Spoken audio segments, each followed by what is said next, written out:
Senhor presidente da mesa, senhor representante da Controladoria Geral da União, senhora representante dos municípios, a todos os ouvintes da cidade, muito boa noite. Eu gostaria de dizer, em primeiro lugar, que é um privilégio estar aqui, representando o nosso movimento contra a corrupção, um movimento independente, assindical, apartidário, sem fins comerciais ou lucrativos.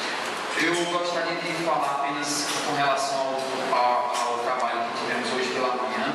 Nós reunimos cerca de 700 pessoas nas ruas de Patos, onde nós marchamos ao redor das principais avenidas, onde nós tivemos como principal objetivo educar a nossa população, ensinar-lhes a importância da aprovação do ficha limpa, do voto aberto no legislativo, clamar pelo fim da impunidade do judiciário e também mandar um recado aos políticos, dizer que há uma população vigilante, uma população desinteressada, apesar de muitas pessoas não acreditarem, mas ainda existe uma população desinteressada em termos políticos que visa apenas benfeitorias e melhorias na nossa cidade, no nosso estado, no nosso país, no nosso planeta. Portanto, nós tivemos hoje a nossa marcha contra a corrupção em Patos.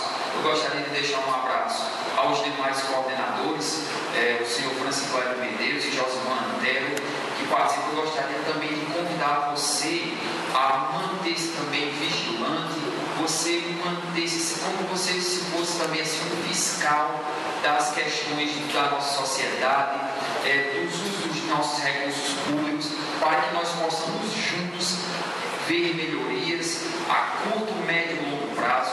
Portanto, você também é um agente dessa transformação, dessa fiscalização, e esperamos que nessa função social nós possamos aprender um pouco mais, nós possamos nos educar um pouco mais, para assim todos nós conseguirmos chegar juntos a esse objetivo, que é de melhoria geral, melhoria das nossas condições enquanto cidadãos, e não só cidadãos patuenses, cidadãos paraibanos, cidadãos brasileiros. Portanto, você é nosso convidado. Eu gostaria de agradecer imensamente ao companheiro João Nilson por estar organizando esse trabalho.